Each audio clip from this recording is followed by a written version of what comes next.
Well, as we head into league play, the numbers speak for themselves. But for me, all 16 SEC teams have performed tremendously in this non-conference. All 16 teams. All 16 teams have double-digit wins, and we have three teams that are the only three teams in America that are undefeated still, and that's Oklahoma and Florida and Tennessee. Just never seen anything like it. So therefore, as we head into this start of conference play, it's going to be a battle of attrition in so many ways. It's not about just being humble, hungry, and healthy. I was wrong about that. There's going to be so much losing that there'll be enough humility that nobody's going to have to worry about being humble. I think healthy still is a factor. The league is so physical, so athletic, that there are going to be more injuries than we had in the non-conference. That's something I'm predicting and wanting. It's just that the reality is that benches are going to become even more valuable. So healthy, I think, still. And I think hunger is probably not a factor either. So I was wrong 2 out of the 3. Because I think everybody's hungry.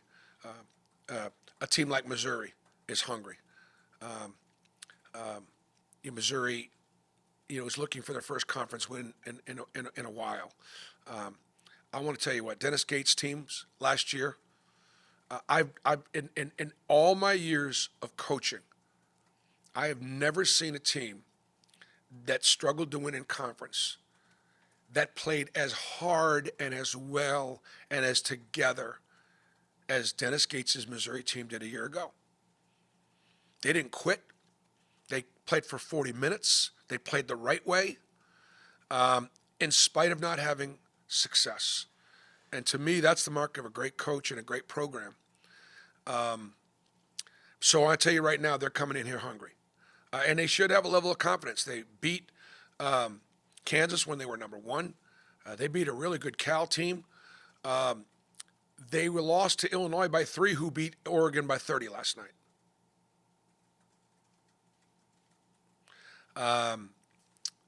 They lost their first game at Memphis close. It's a good team. Way better revamped roster. And they go to the foul line. They've shot let's just put it this way. They do a great job of drawing fouls. And they do a great job of driving to the basket and attacking closeouts. And so we've got to continue to do. One of the things that we've done better this year than we've done before is we are defending aggressively without fouling. There's a noticeable difference in us not bailing out our opponent and putting them on the line. That's going to be it's going to be challenged tomorrow because of how well Missouri shoots it from 2. They shoot 61% from 2.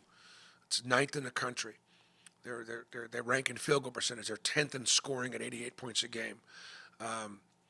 They make 8.5 threes at 36% from 3. And yet they're better from 2 and 3 than they are from 3, and they make 8.5 threes at 36%. So it's a really good offensive team, and then defensively, they just turn you over like crazy. They lead our league in steal percentage. They average over 10.5 steals a game, which by far leads our league. They turn people over 17 times. They create a lot of offense from their defense.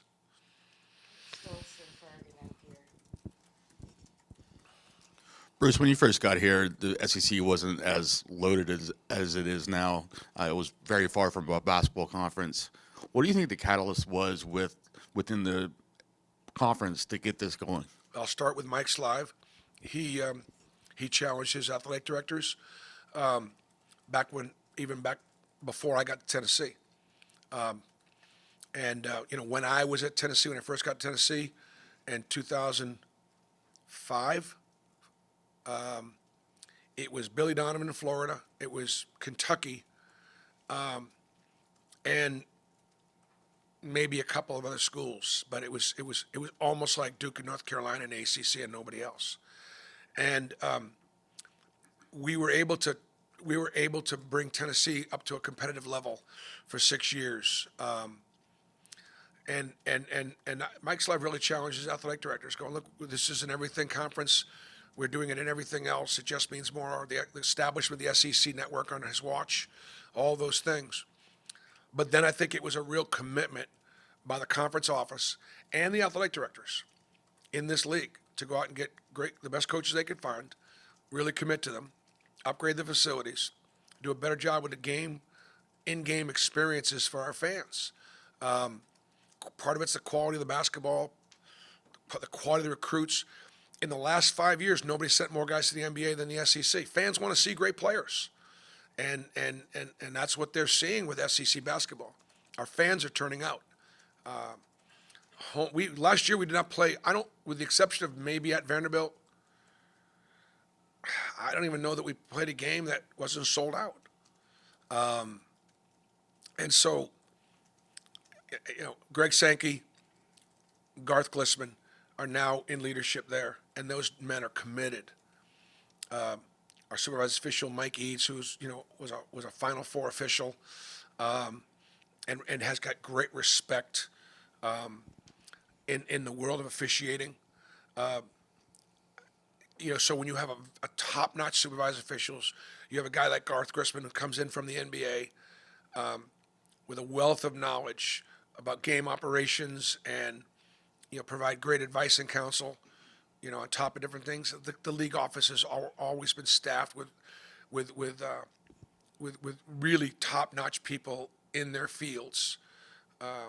William King is incredible. He's the best at what he does on the legal side of things, and keeping Commissioner Sankey in front of everything involving NIL, all the rule changes. I mean, the SEC is the best conference in America for a reason.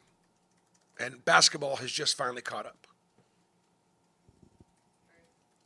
Bruce, you were talking about Missouri. They're fifth in the country in force and steals per game. You guys lead the nation offensively in turnover percentage. Just what do you think the key has been for that y'all have been so good in that area, and how much is a team like Missouri going to challenge that with the way they like to defend? They'll challenge it. They're going to turn us over. They're going to press up on the ball. They're going to make our catches difficult. They're going to guard. They're going to guard. They're going to play 10 guys double-digit minutes. They score 41 off their bench, so we're not going to wear them out. So they play hard. They're fresh and furious all game long. And so, our ability to try to take care of the ball will be really, really important, and it'll affect our play calling. You mentioned the importance of the bench in SEC play. At this point of the season, are kind of the rotations already set, or are there still minutes to be had for some of the guys like Chakai, JP, Jaheim, and other guys like that?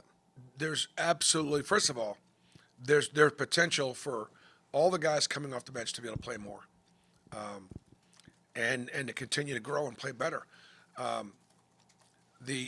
Right now, the guys that are coming off our bench, with the exception of Chaney, have been here 1 year. Chaney's been here 2 years, Todd 1 year, Chakai 1 year, Turtle 1 year, JP 1 year. I guess Chris Moore would be an exception to that rule also. So, and so the room for improvement on our team has a lot to do with our bench. I think those guys have a chance to get better and help us more and more. So while I try very much to be consistent with our minutes and reward the guys and not have I don't have knee-jerk reactions to starters or to too many trends. There is opportunity for the guys on the bench to be able to play and contribute more. Bruce, obviously, non-con play for you guys, great resume. It was pretty much everything you would have wanted from that. How helpful, though, is it to have seen so many different styles of teams now that you're getting into the SEC, both offensively and defensively? I mean, you guys played teams from all over the country and good teams that do a lot of different things. Yeah, I just think the SEC is going to look more like Houston and Iowa State than anybody we've played, and those were two of the closest games that we've had, and Duke.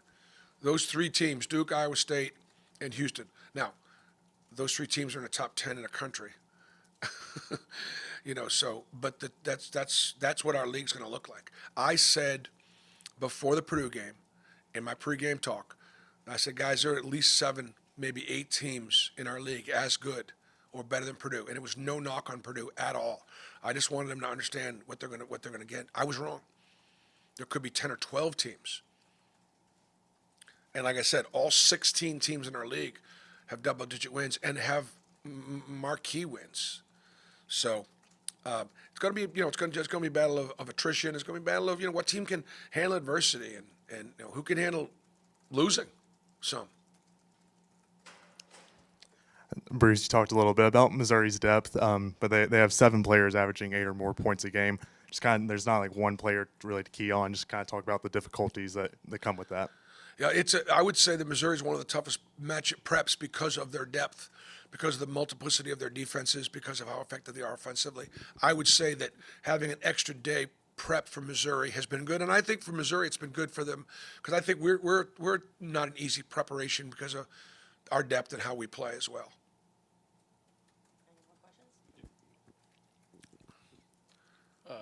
Mizzou also second in the country at getting to the foul line. I know that's something they always harp on with defense, defend without fouling, defend without fouling. You guys have been good at that this season, but what does Mizzou do to like really get to the line as often as they do? Well, they drive it downhill. They initiate contact. They try to get it closer. They create a lot of contact, and you just have to referee the defense. And we're going to do everything we can to defend them as well as we can. And we're going to work really hard to not foul them. Jeff? No, Nathan? You're good? Okay. Thanks, Good. Okay. Thanks, guys.